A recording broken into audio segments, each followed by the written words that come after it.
So for those who serve in congregational ministry, you know that there's a church within the church. Like Yes, whoever shows up on Sunday morning is not necessarily who you see during the week, right? Who you exactly. see during the week, that's the church within the church. That's the It is church within people the church. who Mm, come to the Bible studies, who actually show up at the events, who help mm, plan the events, who are always kind of present. They're in the intercessory ministry or they go out to take care of the sick and shut in. They are the church folks that are active inside the church ministry. And what happens though is in that little family system, it starts to mirror and function like a family system that you came from originally. yes. Imagine if you got 10 heroes in one ministry Mhm, because everybody was a hero in their family. And mhm. now we've all kind of come in here together. Now we're fighting for dominance. Dominant. We are territorial. We are searching for spotlight, right? Or likewise, if you got a collective of scapegoats, then it turns Mhm, into a real interesting party. People who have been put in that scapegoat blame role. And mm. sometimes kindred spirits line up and they're like, well, look, if you're the bad guy and I'm the bad guy, let's hang out together. Let's be bad together.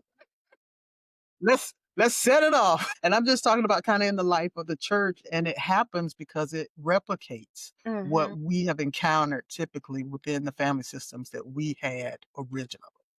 Um, Originally. Mhm, name it like that mhm. in the church congregation. Yeah, and I think to your point, I'm thinking particularly about when you got a room full of heroes, too many cooks in the kitchen, everybody's trying to say, Absolutely. "You do my menu." It really can stunt the growth, the spiritual growth, the people growth, the growth. It really can, stunt the growth of the church, and, yeah, wow. Just sometimes I The marvel. visual.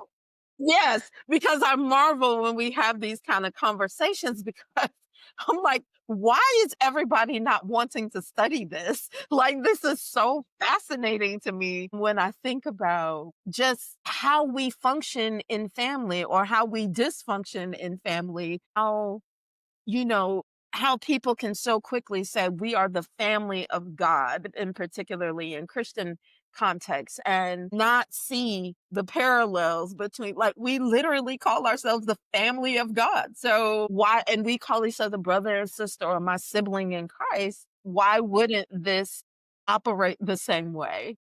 Why wouldn't we be more curious about how we can make this a healthier family A than the one healthier we may have family. come from at the house? Yes. Right?